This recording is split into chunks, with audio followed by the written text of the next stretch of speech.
Assalamualaikum warahmatullahi wabarakatuh. Eh, Kami dari kelompok satu akan mempresentasikan tentang analisa keuangan kewirausahaan The Upper Mikomo. Nah, di sini ada kelompok kami, ada 8 orang. Nah, company profile. The Upper yang didirikan oleh Sultan Mujahid Abdul Jabbar adalah sebuah coffee house yang mengusung konsep rooftop dengan pemandangan city view, sunset, dan landscape pegunungan, memiliki desain yang modern dengan fasad yang khas, juga menjadikan dengan The Upper Coffee House yang ikonik. Berdiri sejak Juni 2022, The Upper kini memiliki banyak penggemar dan pencintanya tersendiri, membuat mereka terpacu untuk terus berkembang dan terus meningkatkan pelayanan serta berinovasi dalam menyuguhkan produk-produk terbaik agar selalu ada pengalaman baru yang staf berikan. Nah, saat ini dan di masa yang akan datang, The Upper akan terus melanjutkan pengembangan dan terus berinovasi agar tetap dapat menjadi destinasi para penggemar The Upper. Nah, segmenting dari The Upper ini, yang pertama ada demografis. Dari demografis ini, segmentasi dari The Upper lebih berfokus pada pemuda dan dewasa yang secara usia ada di rentang 18 sampai 35 tahun. Nah, secara geografis, The Upper berlokasi di Cimahi dan Kopo, sehingga secara tidak langsung segmen geografis The Upper yaitu penduduk Cimahi, Kopo, dan sekitarnya. Dalam psikografis, target individu dari The Upper adalah pemuda dan dewasa yang mencari tempat berkumpul modern, menarik, ikonik, dan menawarkan pemandangan yang menarik. Oke, dari sisi targetingnya, target utama dari The Upper adalah pemuda dan dewasa dengan tingkat pendapatan menengah yang tinggal di kota Cimahi, Kopo, dan sekitarnya.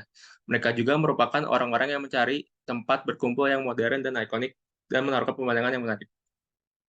Dari positioningnya, yaitu yang pertama modern dan ikonik. The Upper dikenal dengan desain yang modern dan ikonik, maka dari itu The Upper memposisikan dirinya sebagai tempat yang stylish dan menarik. Yang kedua ada pemandangan city view, sunset, dan landscape pegunungan. Uh, ya, pokoknya nilai tambahnya itu mereka memiliki city view, sunset, dan pegunungan. Yang terakhir ada kualitas produk dan inovasi. Dia Persa terus meningkatkan kualitas produk dan berinovasi sehingga selalu memberikan pengalaman baru dan produk-produk berkualitas tinggi kepada pelanggannya.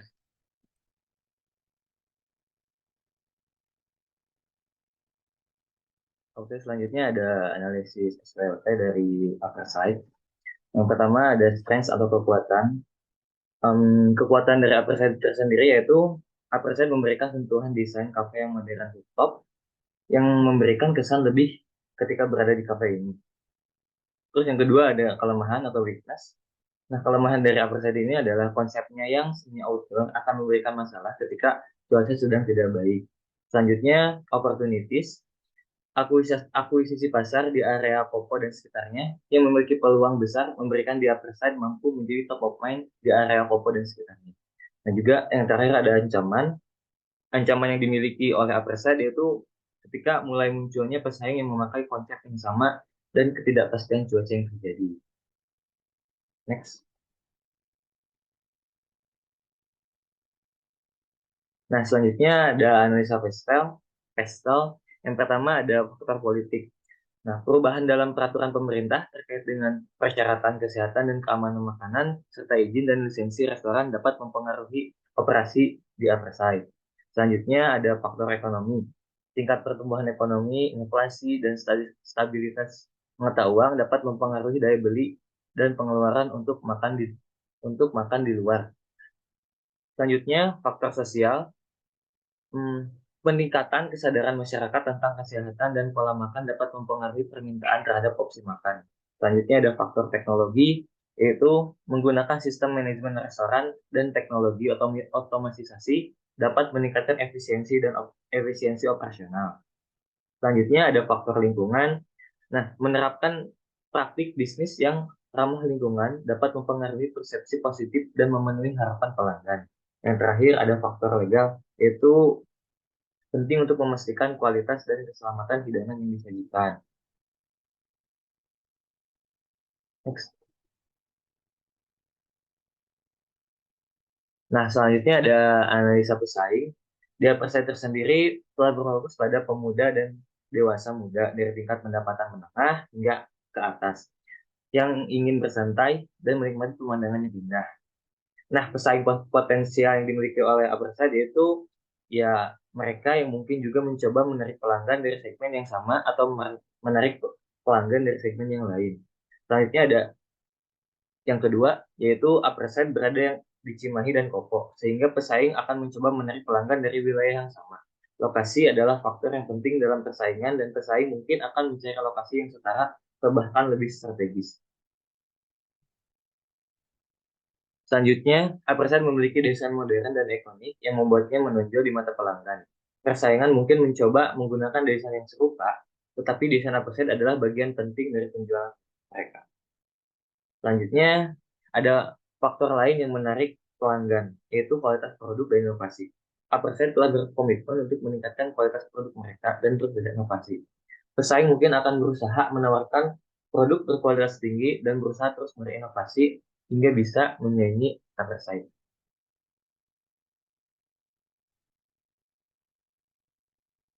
Baik, dilanjutkan dengan analisa resiko. Di sini ada beberapa resiko yang dialami oleh Developer. Yang pertama adalah cuaca buruk, peraturan dan izin, dan siklus ekonomi. Di cuaca buruk, resikonya cuaca buruk seperti hujan atau angin kencang dapat mengurangi jumlah pelanggan yang datang ke rooftop Anda. Pengelolaan resiko yang dilakukan oleh Developer adalah pertimbangan investasi dalam penutup atau area dalam ruangan yang dapat digunakan ketika cuaca buruk. Selain itu, sediakan payung dan tempat duduk yang tahan air dan mengoptimalkan penjualan online seperti GoFood, ShopeeFood, dan yang lainnya. Selanjutnya ada peraturan dan izin.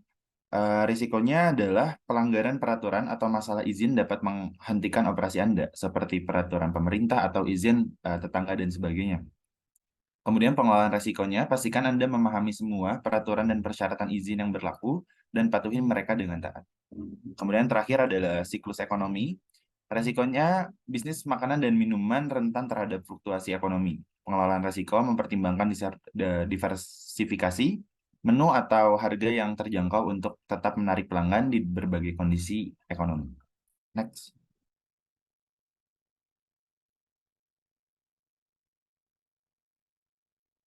Kemudian ada biaya investasi. Biaya investasi yang diperlukan untuk membuka website yang beralokasi di Mikomall membutuhkan total biaya sekitar 1,4 miliar dengan rincian sebagai berikut. Luas area 500 meter persegi, capacity seat ada 150 seat, kemudian ada building dan furniture-nya 1,1 miliar, kemudian ada equipment bar and kitchen sekitar 200 juta, dan OPEX 3 bulannya 100 juta, jadi di total dari 3 komponen tersebut adalah 1,4. Next.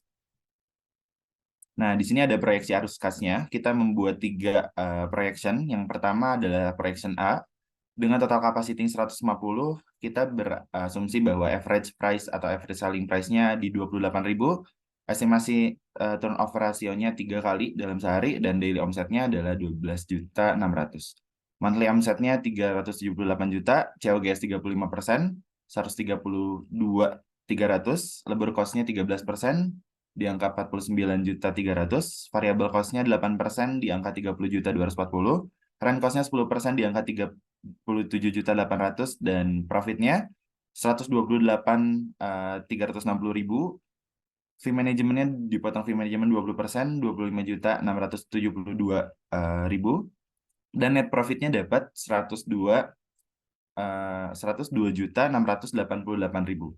Kemudian di sini ada sharing bagi hasil antara investor dan owner. Investor 70%, yaitu 72.881.600. Sharing ownernya di 30%, yaitu 30.806.400. Dan ROI-nya bisa di slide ke bawah sedikit. Return of investment-nya di kisaran kurang lebih 20 bulan. Next.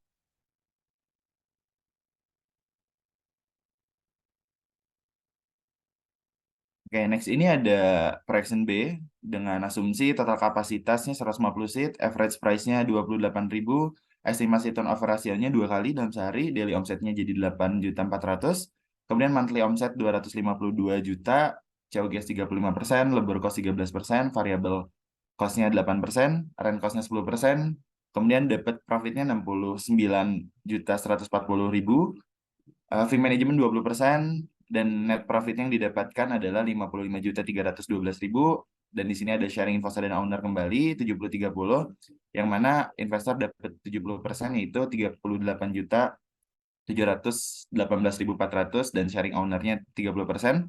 Selanjutnya ada arus kas, position C.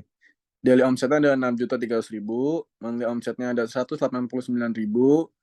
profitnya ada 39.530.000, dan net profitnya ada 35.577.000, sharing investornya ada 70%, yaitu 24.903.900.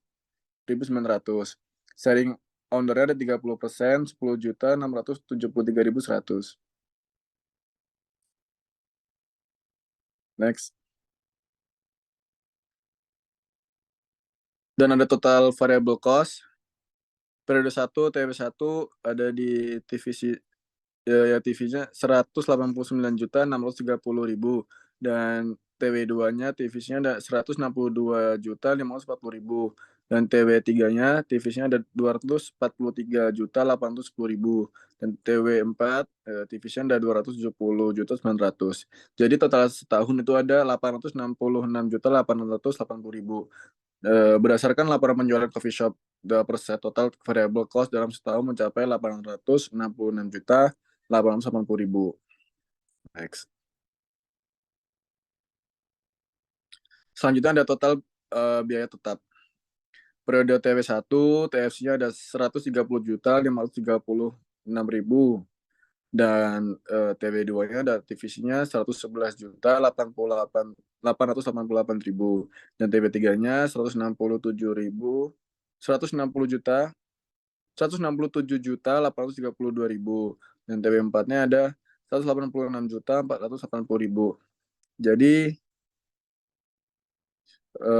total TFC-nya setahun ada 596.736.000. Total cost periode TW1-nya ada 320.166.000. TW2-nya di TC ada 274.428.000. TW3-nya di TC-nya ada 411.642.000. Dan TW4-nya di TC bagian TC-nya ada di 457.380.000. Dan totalnya berdasarkan tabelan di atas dapat kita simpulkan bahwa total cost-nya per tahunnya bernilai 1.463.616.000. Dari di atas kita dapat simpulkan bahwa biaya produksi rata-rata dalam satu periode adalah 53.780. Next.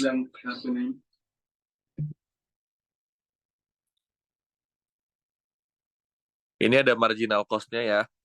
Di periode TW1 8.820, totalnya 441 juta.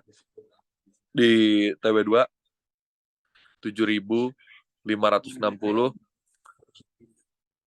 378 juta, marginal cost-nya 50.000. TW3 11.340, totalnya 567 juta. TW4 12.600, total 630 juta. Total setahun itu di Q-nya 40.320, totalnya 2.016 juta, marginalnya 150 juta. Berdasarkan nilai perhitungan, nilai MR lebih besar dari MC. Hal ini menunjukkan bahwa penambahan unit akan meningkatkan keuntungan dan memungkinkan perusahaan meningkatkan volume produksinya. Next. Ini ada manfaat atau biaya. Ya, kita bisa lihat juga ya data sini ada periode 1, 2, 3, 4. Di penjualan pertama itu 441 juta, 378 juta, yang ketiga 567 juta, yang keempat 630 juta.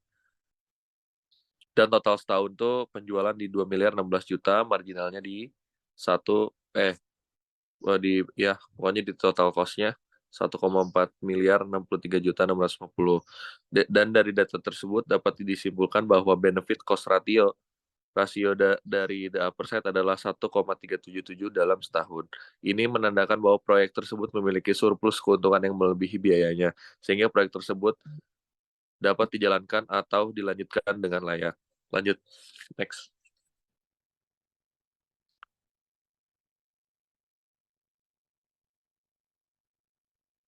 Next.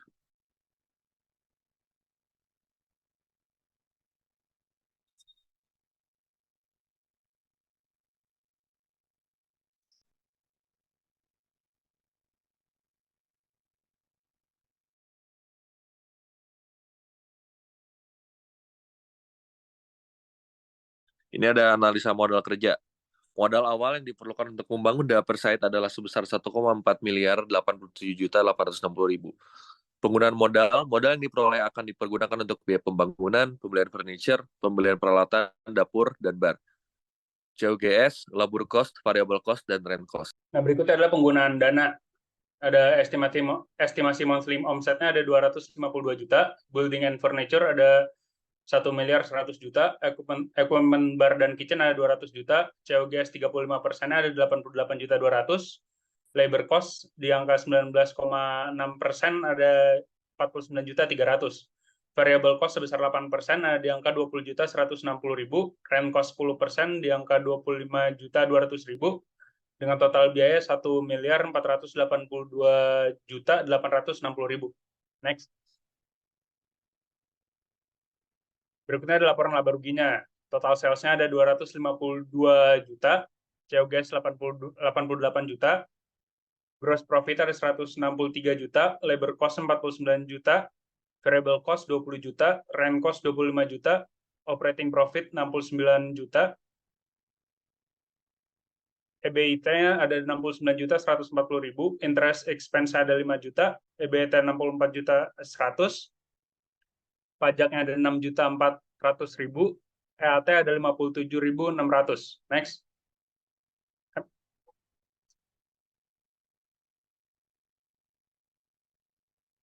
Next.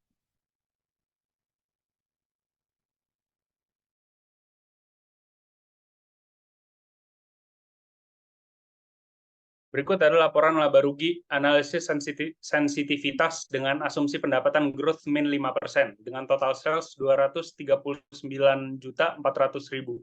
Next. Berikut ada analisis sensitivitas dengan asumsi pendapatan growth 2,5% dengan total sales 258.300.000. Ya, di sini ada laporan laba ruginya.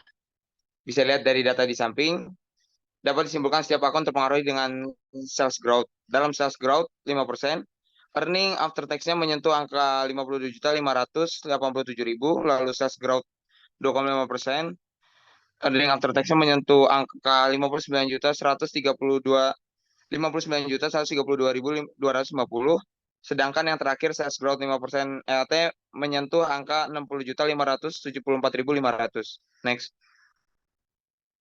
Ya, di sini ada laporan arus kas ya. Total pendapatan bersihnya ada 252 juta. Lalu ini ada aktivitas operasionalnya 182.860.000. Jadi jumlah kas aktivitas operasional semuanya itu 69.140.000. Ini di pendapatan dikurang sama aktivitas operasional, jadinya segini. Terus ada pembagian dividen 48.398.000. Jadi arus kas bersihnya 20.742.000. Next. Ya, ini ada laporan neraca. Ada yang pertama ada Aktiva kas 120 juta. Terus ada equipment dan bar kitchen 200 juta. Lalu ada building dan furniture totalnya 1,1 miliar. Jadi semua total 1,4 miliar sekian. Lalu ada ekuitas modal. Ya, lanjut ada analisis rasio keuangan. Pertama ada gross profit margin 65%, operating profit margin 27%, net profit margin 23%, ROI ada 5%, rate of return equity ada 4%, yang kedua ada aktivitas, perubahan aset tetap 1,51%, lalu ada perputaran total aset 1,38%.